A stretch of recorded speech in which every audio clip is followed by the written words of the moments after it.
Всем привет и добро пожаловать в офис MRTV, место создания проекта RED7. Сегодня мы вам расскажем немножко более подробно об этом проекте. Я Эля Казак, менеджер бизнес-девелопмента, и Яков Андрейс, партнер-основатель нашего офиса. Прошу.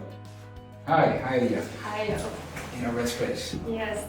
So, Jakov, please tell us more in a couple of sentences. What is RED7 about? It's an apartment building in a great spot in Moscow, on the garden ring. So it will be a building that's very visible and an absolute eye-catcher. We're now looking at this quite massive landmark in the city center of Moscow. So, what makes it special? What makes it an MVRDV design? Yeah, well, we don't have a fixed style. Every time we try to look at the context, what's inspiring and what can we add. And in this case, of course, as an outsider to Russia and Moscow, I'm inspired by the let's say two important architectural styles, you could say, that you can find in Moscow. Of course, Napoleonic buildings from the constructivist era that have a fantastic silhouette over the city. So the silhouette is important, and also we found this kind of the neighboring building to create this orange gate, this red gate.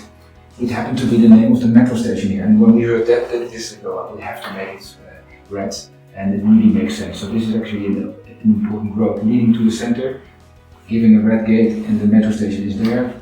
This was just the perfect solution, we thought.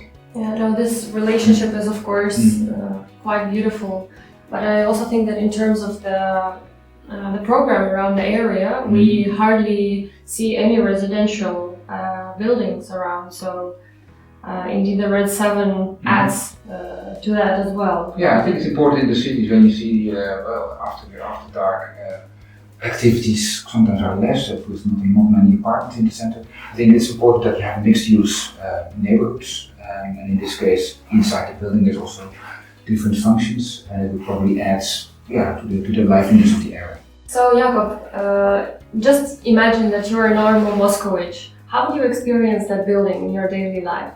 Yeah, you can of course see it from many angles, but when you walk on the sidewalk, you can actually go inside. Some of the spaces are accessible, especially the lower floors. And I think every time I was in Moscow, I spent quite some time on the garden ring, somehow picking it up, driving a piece of it. So it will be an orientation point on this ring road, and then it will pop up depending if you come from one side or from the other side. It has a different appearance, so it will be an orientation point for many. A very special red brick was chosen as a material for the facade of the building. Can you tell us a little bit more about it? Yeah, we have the bricks here. You see it, they're nice orangey red, which of course explains RED7 comes also from the building across the street, Narkomzhem, which is in a way an inspiration, and together they form a pair, a kind of orange-red gate. And I think brick is something that's quite common both in Russia and in the Netherlands as a construction material.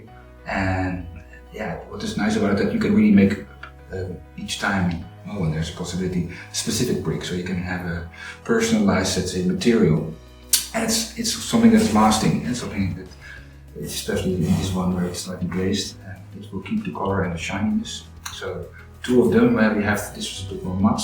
So depending on the position in the facade, we choose the shiny or the matte one. So this gives an interesting, let's say, light effect depending on how the sun hits the facade. So, Jakov, we know that MVRDV wasn't the only Dutch office involved in the design of RED7.